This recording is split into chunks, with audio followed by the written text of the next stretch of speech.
student, welcome back to Mattis Data 24/7. This is Anita Sharma, your history mentor.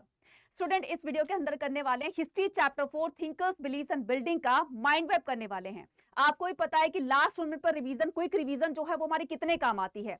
तो इस पूरे chapter को हम माइंड मैप के थ्रू समझने वाले हैं। सारी चीजों को हम पूरे चैप्टर को अच्छे से रिकॉल कर पाएंगे, कनेक्ट कर पाएंगे, समझ पाएंगे और यही हमारी अंडरस्टैंडिंग हमारे एग्जाम में बहुत ज्यादा काम आने वाली है और इसी अंडरस्टैंडिंग के बिहाफ पर हम अपने क्वेश्चंस को फ्रेम करने वाले हैं। राइट, क्लियर है? तो अगर आप चैनल पर नए हो, पहली बार देख रहे हो तो चैनल को सब्सक्राइब करना मत भूलिएगा और वीडियो अच्छी लगे तो लाइक और शेयर जरूर कर दीजिएगा, उसमें कोई कंजूसी मत कीजिएगा। चलिए स्टार्ट करते हैं हम यहाँ पर थिंकर्स बिलीव्स और बिल्डिंग का माइंड मैप। तो ये जो टाइम पीरियड है थिंकर्स बिलीव्स और बिल्डिंग का, तो ये सेम है जैसे कि हमने पिछली उसमें चैप्टर में किया था। 600 BC टू 600 CE का ये टाइम पीरियड बताया गया। इसमें क्या क्या चीजें हुई थी? तो सबसे पहले यहाँ पर देखिए, the mid first millennium BC is often regarded as a turning point in the world history. ये क्वेश्चन बहुत पूछा जाता है आपके बोर्ड एग्जाम में सब्जेक्टिव क्वेश्चंस के रूप में।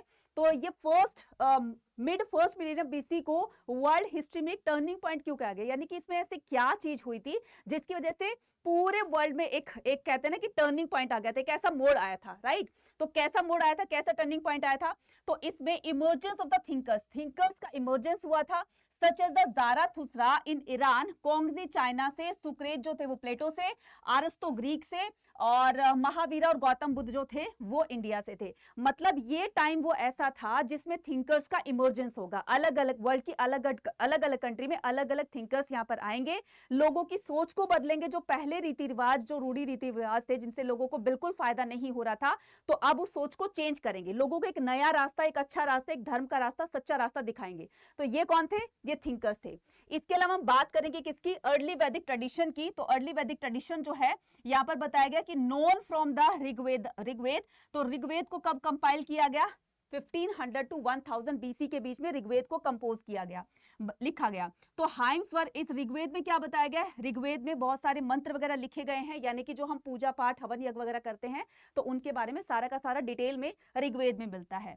तो वेयर द पीपल, तो जब ये यज्ञ वगैरह कराते थे, जो भी बड़े बड़े राजा महाराजा होते थे, तो ये अपनी प्रेयर में कैटल और सन को ही विश किया करते थे, यानी कि इनकी विश होती थी कि पुत्र की प्राप्ति हो, ज्यादा हमारे आर्मी में घोड़े हो जाए, है ना, अच्छी हमारी सेहत रहे एंड लॉन्ग लाइफ और लंबी उम्र रहे, इस तरह की वो कामना किया करते थे। द राजसू यज्ञ, बड़े बड़े हवन यज्ञ, बड़े बड़े यज्ञ वगैरह भी किया करते थे, जैसे राजसू यज्ञ था या फिर अश्वमेघ यज्ञ था जो भगवान श्री राम ने करवाया था, आपको पता ही है। राइट, तो ये सारी की सारी चीजें वैदिक ट्रेडिशन में आती है। अब हम बात करते हैं डिबेट एंड डिस्कशन की। जो पहले ब्राह्मणों के अनुसार जो भी वेद पुराणों के थ्रू या फिर जो ब्राह्मणिकल टेक्स्ट बुक है हमारी, ब्रह्मसूत्र है, ब्रह्मशास्त्र है, तो इसमें बताया गया है कि किस तरीके से हमें धर्म के आधार पर हमें अपने आप को आगे बढ़ाना है। लेकिन इसमें कुछ ऐसी चीजें थी जो कि बाकी के लोग उसको क्या कर रहे थे? क्रिटिसाइज कर रहे थे कि ऐसा नहीं होना चाहिए। तो ये ब्राह्मण कहेंगे कि नहीं, ऐसा होना चाहिए। वो लोग जो इसको नहीं मानते, ब्राह्मणों के बनाए हुए रूल को नहीं मानते, वो उनको क्रिटिसाइज करेंगे, उनके ऊपर क्वेश्चन करेंगे, ऐसा है तो क्यों है? अगर कोई हवन यज्ञ नहीं कराता तो क्या उसको जीने का कोई अधिकार नहीं है? क्या उसकी लाइफ में प्रॉब्लम्स ही आती रहेंगी? तो हवन यज्ञ कराएगा तो सारी प्रॉब्लम दूर हो जाएंगी। इस तरह से डिबेट्स होगी। और जो डिबेट डिस्कशन होता था वो कुटाग्रशाला में होता था। तो यहां पर दोनों तरफ की पार्टी जो होती, स्कॉलर्स बैठते थे, रिलीजियस स्कॉलर्स, तो दोनों में डिबेट होती थी। तो जो डिबेट में जीत जाता था तो उनकी यहां पर बात मान ली जाती थी। अब हम बात करते हैं संघास की। तो संघ ऑर्डिनेटेड, संघ क्या होता है बच्चे? संघ होता है organization of the monk who become the teachers of the Dhamma. तो ये संघ क्या होते थे? जहां पर मॉन्क्स रहा करते थे, है ना, साधु संत रहा करते थे, तो इनके ऑर्गेनाइजेशन को संघ कहते थे। नेक्स्ट हमारा आता है हेजियोग्राफी। अब ये जो बड़े बड़े महान संत हुए हैं ना, ऋषि मुनि हुए, अब इनके बारे में हमें कैसे पता चलता है? चलो वो तो बड़े बड़े थे, उसके अलावा जो लोकल जो लोगों को एक तरीके से वो लोग भगवान की तरह से उनको ट्रीट किया करते थे, उन्होंने ये चमत्कार किया, उनके आशीर्वाद से हमें ये लाभ हुआ। तो इस तरह के उस पर्टिकुलर संत के बारे में जानकारी हमें कहां से मिलती है? तो ये हमें मिलती है हेजियोग्राफी से। तो हेजियोग्राफी क्या होती है? बायोग्राफी ऑफ द संत, ठीक है। और द रिलीजियस लीडर, तो ये जो संत होते थे, रिलीजियस लीडर होते थे, इनके जीवन पर बुक जो लिखी जाती थी उसको हेजियोग्राफी कहा जाता था। हेजियोग्राफी ओपन प्रेज द संत। तो हेजियोग्राफी में संत की प्रशंसा में बहुत कुछ लिखा जाता था, उसके चमत्कार से ये हो गया, उसके आशीर्वाद से ये हो गया, वो हो गया, सारी चीजें हमारी हेजियोग्राफी में मेंशन की जाती थी। उसी से हमें पता चला है। जैनिज्म, अब इसमें हमने पढ़ा ना कि यहां पर अलग अलग थिंकर्स इमर्ज होंगे। तो उनमें से जो लास्ट हमने प्रीवियस चैप्टर में पढ़ा कि प्रीवियस चैप्टर में नए नए जो स्टेट्स बन रहे थे, ठीक है, फार्मिंग थी, वो था, सब बन रहा था। तो इसमें हम क्या पढ़ेंगे, इसमें हम पढ़ेंगे कि नए नए धर्मों का भी इमर्जेंस होने लगा था, राइट। अब उसमें से एक धर्म क्या बनेगा, उसमें से एक धर्म बनेगा जैनिज्म। जैनिज्म जो है बहुत ही ओल्ड ट्रेडिशन वाला जो सिस्टम था। इसमें जो है फर्स्ट तीरंदकार कभी पूछा जाता है तो नाम क्या आ जाएगा उनका, ऋषभदेव। 24 नंबर के जो तीरंदकार थे उनका नाम था महावीर स्वामी। इसकी जैनिज्म की जो टीचिंग्स थी वो क्या थी, entire world is animated non injury. ये लोग अहिंसा पर बहुत ज्यादा फोकस किया करते थे, इसीलिए मुंह पर कपड़ा बांधना, सफेद कपड़े पहनना, है ना, स्लीपर्स ना पहनना। तो अहिंसा का मतलब होता है किसी को किल ना करना, किसी को हार्म ना पहुंचाना। तो अहिंसा पर बहुत ज्यादा ये फोकस किया करते थे। इस जैनिज्म की जो हमें टेक्स्ट बुक मिली वो कौन सी लैंग्वेज में मिली, हमें प्राकृत, संस्कृत और तमिल भाषा में। नेक्स्ट बात करते हैं हम किसकी, बौद्धिज्म की। तो जैनिज्म हो गया, अब हम बौद्धिज्म की बात करते हैं। बौद्धिज्म के फाउंडर कौन थे, गौतम बुद्ध थे, राइट। तो गौतम बुद्ध के बचपन का नाम क्या था, सिद्धार्थ। अगर हम महावीर के बचपन का नाम की बात करें तो इनका नाम क्या था, वर्धमान। क्या था, वर्धमान, राइट, ओके। तो ये क्या करते हैं, the people of the Buddha's born. तो यहाँ पर लोग जो हैं वो गौतम बुद्ध को, जिन्होंने क्या किया, बौद्धिज्म को फाउंड किया था, तो बुद्ध धर्म चलाया था, है ना, बौद्ध धर्म चलाया था। तो उसके लोग जो हैं वो फॉलोवर्स बनने लग गए थे उनके। तो बहुत फॉलोवर्स बने थे, ना सिर्फ इंडिया में बल्कि अलग अलग कंट्री से इनके फॉलोवर्स बढ़ते चले जा रहे थे। तो गौतम बुद्ध के लाइफ टाइम में भी और उनके लाइफ के बाद भी बौद्धिज्म बहुत तेजी से आगे ग्रो करता है, राइट। तो गौतम बुद्ध के जो रिलेटेड, उनकी लाइफ से रिलेटेड जो प्लेसेस हैं, तो लोग वहां पर भी उनको वर्शिप करने के लिए जाएंगे। फॉर एग्जाम्पल यहाँ पर बात करते हैं place of the Buddhas life. Born कहाँ हुए थे, लुम्बिनी में। लुम्बिनी कहाँ पर है, नेपाल में। यहाँ से आपका मैप क्वेश्चन बनेगा तो ध्यान रखना, राइट। उसके बाद अटेन अलाइनमेंट, ठीक है। तो अलाइनमेंट अटेन कहाँ हुई थी उनको, बोध गया में, जो कि बिहार के अंदर है, राइट। तो बोध गया बिहार के अंदर। नेक्स्ट आता है हमारे पास फर्स्ट सेरेमन। उन्होंने अपना ज्ञान के बाद में पहला उपदेश कहाँ दिया था, तो वो दिया था सारनाथ के अंदर, जो कि यूपी में है। निब्बान यानी कि उनकी डेथ कहां पर हुई थी, उनकी डेथ हुई थी कुशीनगर में, जिसको महापरिनिर्वाण के नाम से भी जाना जाता है इस घटना को। इनकी टीचिंग्स क्या थी, इनकी टीचिंग्स थी कि संसार जो है वो परमानेंट नहीं है, मतलब कोई भी इस संसार में परमानेंट नहीं है। तो जो आया है वो जाएगा भी, और ये पल पल हर मोमेंट पर चेंजेस होते रहते हैं। तो पहले मनुष्य जो है वो छोटा होता है, जब बॉर्न होता है तो बहुत छोटा होता है, धीरे धीरे बड़ा होता है, फिर यो यंग एज में आता है, फिर वो ओल्ड एज में चला जाता है, और फिर उसके बाद वो डेथ हो जाती है। तो चेंजेस कंस्टेंटली वो चेंज होते रहे हैं। तो ये सारी चीजें थी। और दुखों का कारण बताया गया है कि हमारी इच्छाएं जो होती हैं वो हमारे दुखों का कारण होती है। जिन्होंने अपनी इच्छाओं को, अपनी इंद्रियों को कंट्रोल कर लिया, तो उसको तो दुख तो आएगा ही नहीं, सुख की प्राप्ति हो जाएगी, यानी कि उसका जीवन जो है बहुत ज्यादा सुखमय हो जाएगा। अब हम बात करते हैं किसकी, स्तूपास की। जब लोग जैनिज्म और बौद्धिज्म को मानने लगेंगे, इनके इतने ज्यादा फॉलोवर्स बनने लगेंगे, तो इस सिचुएशन में उनके ऊपर इतना ज्यादा विश्वास हो जाएगा कि उनकी डेथ के बाद लोग उनके जो उनसे लाइफ से रिलेटेड जो भी प्लेस होंगे उनको एक पिलग्रिमेज की तरह से, एक तीर्थ स्थान यानी कि एक उनका पूजनीय स्थल वो बन जाएगा। तो ये गौतम बुद्ध की जहां पर डेथ हुई, उनके बॉडी रैलिक्स को जहां जहां पर रखा गया, शरीर के अवशेष को, तो वहां पर एक बिल्डिंग बना दी जाएगी। उस बिल्डिंग का नाम क्या होगा, स्तूपा, ठीक है। तो स्तूपा, यहां पर बात करते हैं किसकी, अमरावती स्तूपा की। 1796 के अंदर एक लोकल राजा थे who wanted to build a temple stipulated upon the ruins of the stupa and Amaravati at Amaravati 1984 में। तो वहां के एक लोकल राजा थे, वो हालांकि मंदिर बनाना चाहते थे, लेकिन मंदिर तो बना नहीं, वहां पर स्तूप बना दिया। कहां पर, अमरावती में। तो 1854 में वॉल्टर एलिट फाउंडेड रुइन। तो 1824 में 1854 में किसको मिलते हैं, वॉल्टर एलिट्स को क्या मिलते हैं, इनके रुइंस मिलते हैं। कब मिलते हैं, 1854 के अंदर। अब हम बात करते हैं किसकी, सांची स्तूपा की। इसको मोस्ट क्या बोलेंगे, मैग्निफिसेंट स्तूपा भी कहा जाता है, जो कि बहुत ज्यादा अट्रैक्टिव लगता था, ये देखने में बहुत ज्यादा सुंदर लगता था और बहुत ब्यूटीफुल था ये। हालांकि इस अमरावती स्तूपा को तो नहीं बचा सके, क्योंकि यूरोपियंस जो थे इसको लूट कर लेकर जा सके। इसके स्ट्रक्चर्स को निकाल कर अपने वहां पर म्यूजियम में इसको रख दिया गया था, राइट। उसकी शोभा बढ़ाने के लिए लोग आते, वहां पर विजिटर्स आते कि देखो कितनी यूनिक चीज वहां पर लाई गई है। अब यहाँ पर हम सांची स्तूपा को बचाने में हम सक्सेस हो जाते हैं। अब ये सांची स्तूपा के बारे में थोड़ी सी बात कर लेते हैं।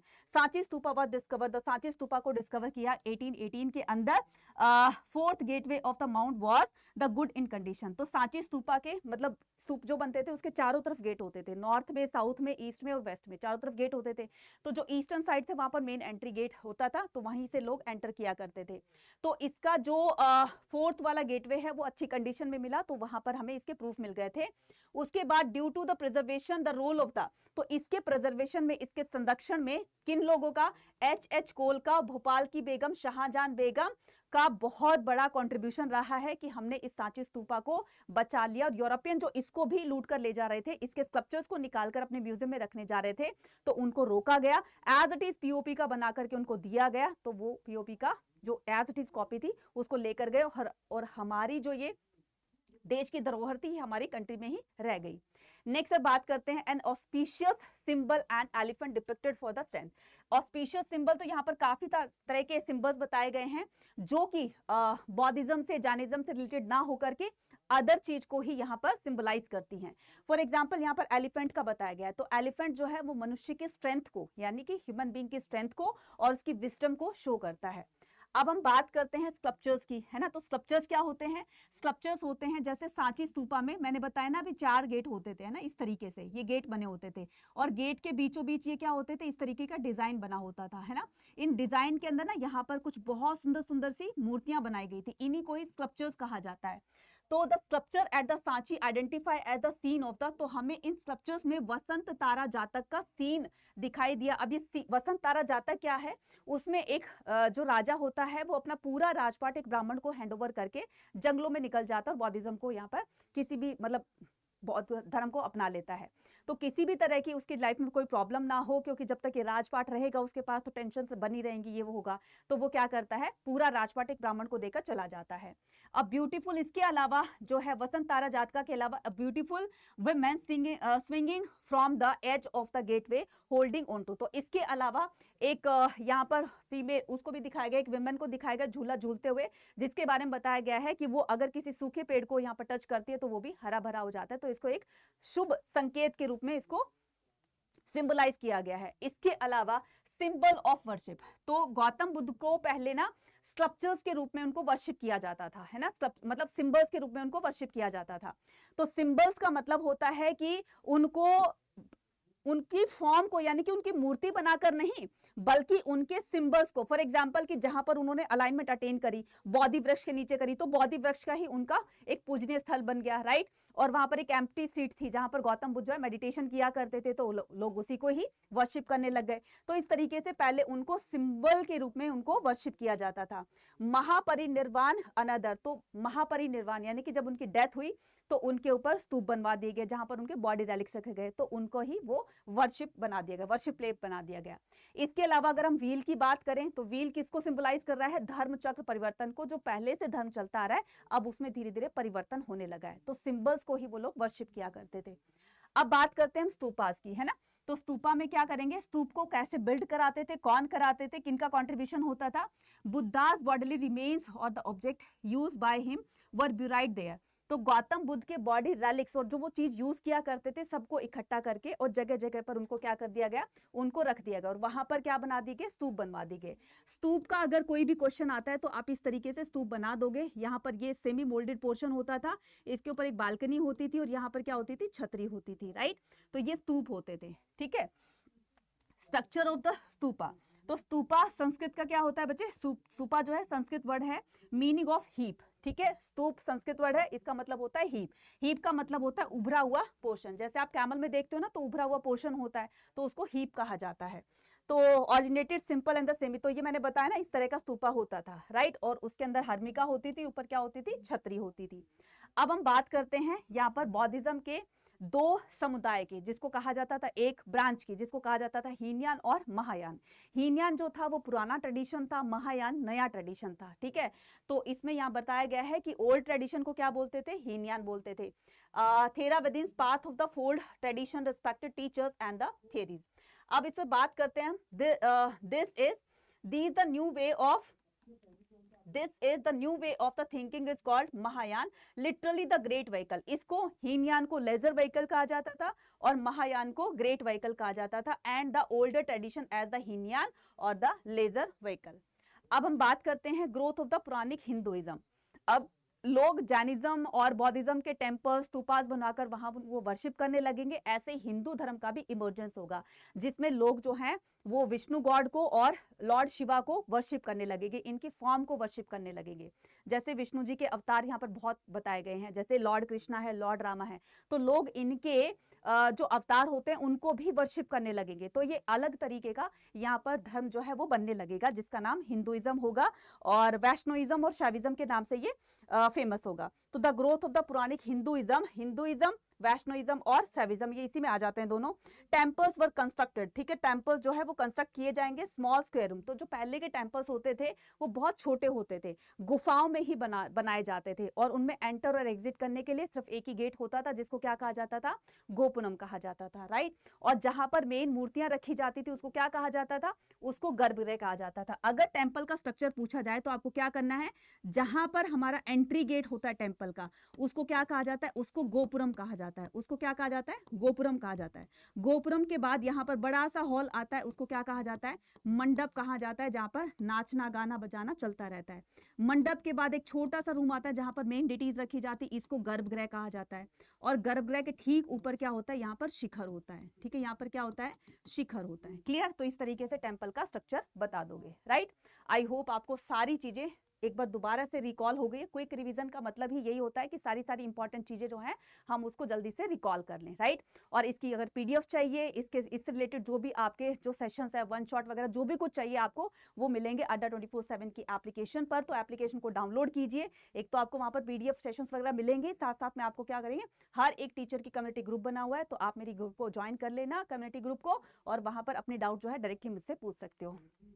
इसके अलावा सीयूटी एग्जाम के लिए ये हमारे प्रीमियम बैचेस है, महापैक है, आप इसमें एनरोल करिए और अपनी सीयूटी की एक अच्छी सी तैयारी लेकर जाइए, सो दैट कि इस बार सीयूटी का जो कंपटीशन होने वाला है वो बहुत बड़े लेवल पर होने वाला है। और इस तरीके से एक अच्छी तैयारी करके जाओगे तभी जाकर बच्चे आप यूनिवर्सिटीज के बेस्ट कॉलेज में आप एडमिशन ले सकते हो। इसमें एनरोल करने के लिए, मैक्सिमम डिस्काउंट पाने के लिए कूपन कोड यूज कर सकते हो Y489। और ये हमारा ह्यूमैनिटीज का महापैक और ये है ह्यूमैनिटीज का अर्जुन 2.0 सिंगल बैच है ये, राइट। तो इसमें भी एनरोल करने के लिए, मैक्सिमम डिस्काउंट पाने के लिए कूपन कोड यूज कर सकते हो Y489। अब आपको ये बता दूं कि इसमें कैसे एंटर करना है। तो इसके लिए आपको क्या करना है, इसके लिए आपको अड्डा 24/7 की एप्लीकेशन को डाउनलोड करना है। डाउनलोड करने के बाद आपको क्या करना है, यहाँ पर जाना है। तो इस तरीके से जब आप ऐप को डाउनलोड कर लोगे, ऑल कोर्सेज आएगा। ऑल कोर्सेज पे क्लिक करने के बाद आप क्या करोगे, यहाँ पर ऑल कोर्सेज पे क्लिक करने के बाद यूजी पीजी एंट्रेंस एग्जाम पे क्लिक करोगे। यूजी पे क्लिक करोगे, यहाँ पर आर्ट्स का है, कॉमर्स का है, साइंस का है, अपने नियर डियर को भी बता सकते हो। ये है महापैक, ये है आपका समर 2.0 बैच, राइट। और ब्रह्मास्त्र में जो है वो सारी आपको पीडीएफ फ्री ऑफ कॉस्ट मिल रही है, तो ब्रह्मास्त्र को भी आप ज्वाइन कर सकते हो। यहाँ पर मैक्सिमम डिस्काउंट पाने के लिए Y489 कूपन कोड यूज कीजिए, अप्लाई कीजिए। ये देखिए मैक्सिमम डिस्काउंट मिल गया। मिलते हैं अपने नेक्स्ट वीडियो में। टिल देन टेक केयर, पढ़ते रहिए, एनसीईआरटी को फॉलो करते रहिए और अच्छे मार्क्स लाते रहिए। All the very best.